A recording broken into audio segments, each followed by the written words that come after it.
Hey, what's going on guys? It's Mark back here on Mark's Aquatics for another episode.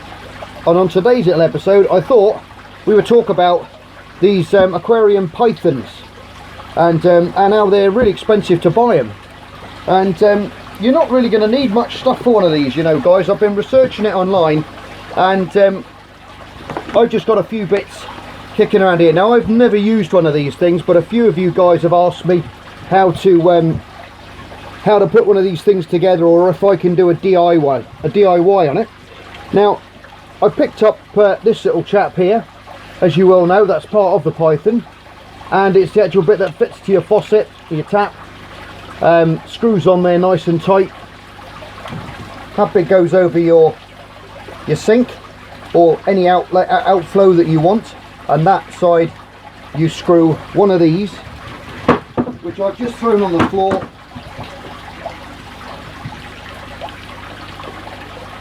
Right, you get one of these, screw it on the end of there. I would normally put some PTFE tape around there that you put around any joint there that you don't want obviously to leak, so you're going to get a better seal. They do come with little seals in there. I bought this separate. When you get this, you can either buy it, I'll put the link in the description later on so you guys can go and buy one of these if you want. That was £8 for that. And the way I look at it is, most people have got a hose pipe kicking around their house, or if they've got a pre-existing aquarium, they've got a hoover, a gravel vac, which you just connect to your hose pipe anyway. So you've got most of the stuff. So instead of paying nearly £60 for one of these pythons, you can pay £8 delivered, free. I think it was free P&P. It was under a tenner, and you can buy one of these little guys. So how they work, if you're not familiar with one of these, once you've screwed that to the tap, okay, I'll make sure you're in frame there. Once you actually screw that to the I'm just going to get some additional light going here. It might be a bit better, or that's better. Right, what you do with these chaps, that screws onto your tap in your kitchen. If you've got a kitchen tap, one of the bendy ones, if you look underneath, you'll have a little screwing plug that you can unscrew. Now where you unscrew that from, you'll have to get an adapter, which I haven't got, that screws into your tap with a thread that sticks down, so then that will screw on to that, okay, and that will just suspend then over your sink. That then connects to there. Screw that on nice and tight. Then you'll need one of these, and if you've got your garden hose pipe already, you'll have one of those on it already. Slip that over there, slip that over those fins, and then do that up nice and tight, and that'll stay on there, no trouble at all. Now I've only got a short piece of pipe here just for demonstration reasons, okay, but then that then is fixed to your tap. Your hose pipe then locks to that like so, okay, and then that pipe goes all the way around, and then you can and then all you do is you get your gravel siphon. This is one I made, a DIY one I made, with a hose pipe. The pipe on this is a bit wide, so it goes on the inside of this pipe. So if you can imagine that now, that will just go on there. That screws onto there like so. So we got that coming from our tap, going all the way to our gravel vacuum there. And then, as you know, normally you'd suck on the pipe into the bucket, go all the way through your substrate in a dabbing motion like this, watching all that rubbish come out of the substrate and get sucked away, and just go around and hoover your tank. But with these little guys, what you do, I'll just take this hose pipe off again so I can explain to you a little bit better. Put that to one side. Now, how these guys work, okay, when that's connected to the pipe, you turn your tap on, water then rushes through here. If you look down inside, I don't know if you can see right in there, but it goes like a little narrow It's not that thick all the way down, okay? It's tapered right down, quite a small diameter inside, like a little cone would be inside, okay? Now as water goes flying through there and exits out the bottom here, it will then draw through there. So as that rushes down, air then rushes through there, okay, and goes in there. That then creates a siphon from your tank. So as soon as you turn the tap on, it starts sucking water from your tank. If your gravel siphon's in the water, it'll suck that water straight through there and down there and into your sink, okay? And then all that rubbish goes straight down the drain. Make sure you've got a little sieve or something on the other side of your on your gravel hoover, because you don't want all the little substrate and all that going down. You block your sink up, otherwise you don't want that. So that's how that works there, okay? So that rushes through there, creates a venturi system, okay, sucks and blows down through there. Now then, when you want to finish off, you take the hoover off the end, your gravel siphon off the end, keep that in your tank, okay? With these, you push, twist up like that. Sorry, it was already down. It's got on there, look, it's got drain,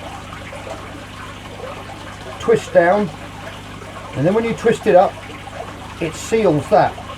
Now once that's obviously that's still screwed on, you've got your hot and your cold taps. You can mix up your water to get it to the temperature that you want, add the amount of dechlorinator that you want to your tank, and then you just turn your tap on. Or if you want, you can have an inline valve, so once you've got that temperature up to speed the way you want it, you can just switch it off there with a little twist valve, just like you'd get on a canister filter, and then it will just blow that water straight in your tank. So you're actually sucking out all the rubbish and you're blowing all that straight back into your tank, completely hassle free. No muscles involved, no lifting heavy buckets or and all that carry on. So they are absolutely fantastic to use. I've never used one, okay, but obviously somebody asked me if I could make one of these. Now I could have done. They're very simplish to make, but for £8 you get something that's specially made for it, with the valve at the bottom as well, all done. And it's a lot easier and cheaper just to buy yourself one of these, as most people are going to have all the other items in their homes anyway. So that's what I think of that. I think they're a fantastic little idea, especially for if you're younger and you or you know, younger or old, or just maybe you might have a disability of some kind and you can't go lifting around huge great buckets around and you know, and obviously damaging and hurting your back or stuff like that, because I suffer with a bad back. I've got slip discs and what have you, but it'll really take that effort and that load out of it, so you don't have to do it. Amazing little invention. And if you like I say, I'll put the link in the description where I got this one. Yes guys, so if you haven't got one of these little guys, I'd grab hold of one. Really cheap, easy to put together. Like I said, most people have got it at home. If not, you can buy little gravel siphons, either get one offline or put a hose pipe you can buy for a couple of quid these days.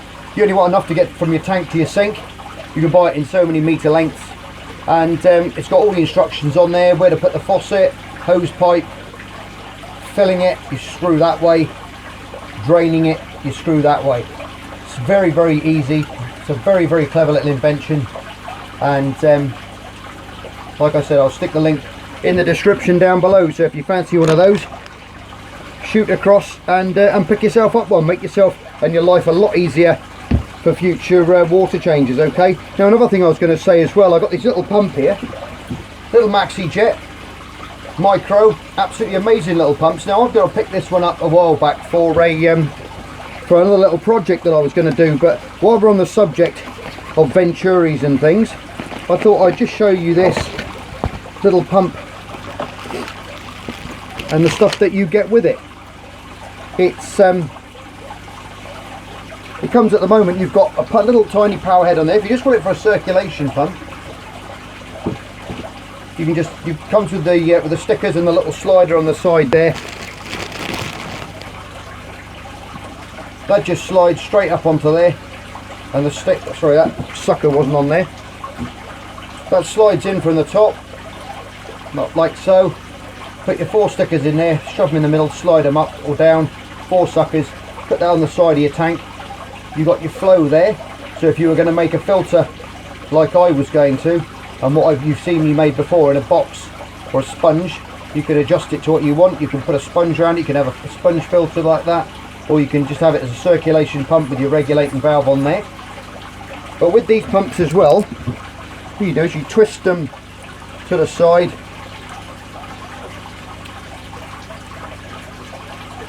like so, which exposes your little impeller there, and then it's got another, I'll just come up here so I'll make sure you're in focus and in frame. It comes with another little head like this, you see, which hasn't got a regulator on it, but that basically just goes over there, and then, pardon me, it just snaps in place like that. So now you've got a dual function pump where you can put a pipe on there going down to another undergravel filter, so it's going to suck that water up through there, thus sucking the water down through your media and creating that biological action in your gravel. Now if you wanted to make this into a little, so it blows air as well and oxygenates the water, very, very simple to do. You get a drill, you drill a small hole in the top of there, the same size as your airline or a little bit smaller, so you can poke the airline in there just so it goes through, and then you have the airline then coming out the water. You can either have a non-return valve on the top, or you can have an air stone in the top, or you can put a little tiny 3-way or 2-way, sorry, little valve in the top. So this works then the same way as this works over here, by as that water's being sucked up and blown through there, okay, it draws air in through that water shooting that way. It draws air in through there and it'll oxygenate your water as well, so you can create yourself a little venturi on the top of there, and you can oxygenate your water as well. You can do that. So you know, they're pretty good little pumps. I've used these, I've used Maxi-jet for many years in my all different types of aquariums that I've had, and they are brilliant little pumps, and they last for years once you get them going. They come with a little spare seal in the packet as well to go around the here. Brilliant little pumps, and that's going to be used on one of my next projects, or one of my projects that I'm going to be doing.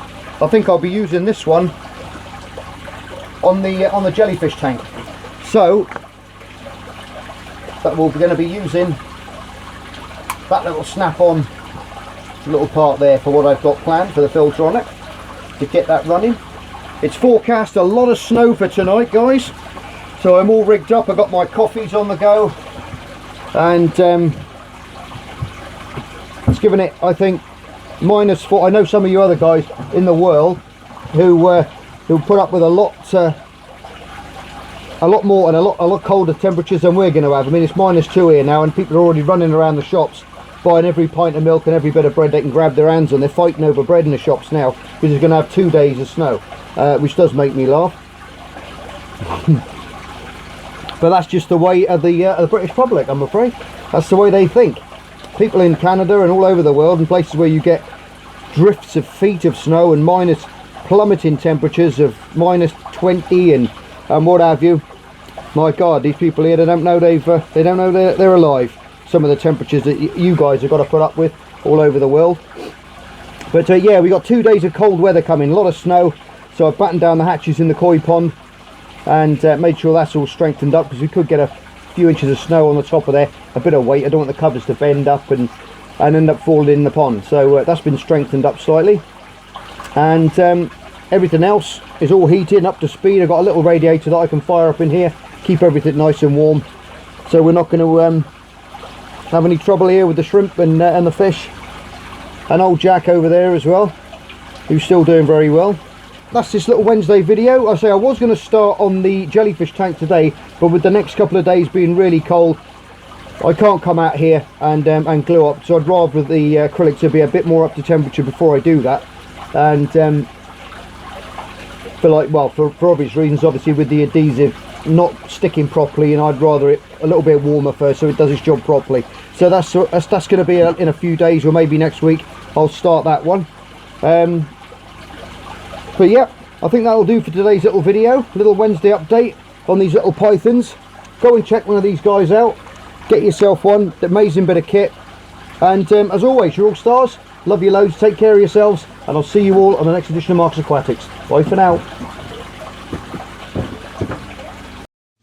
Just me and my guitar.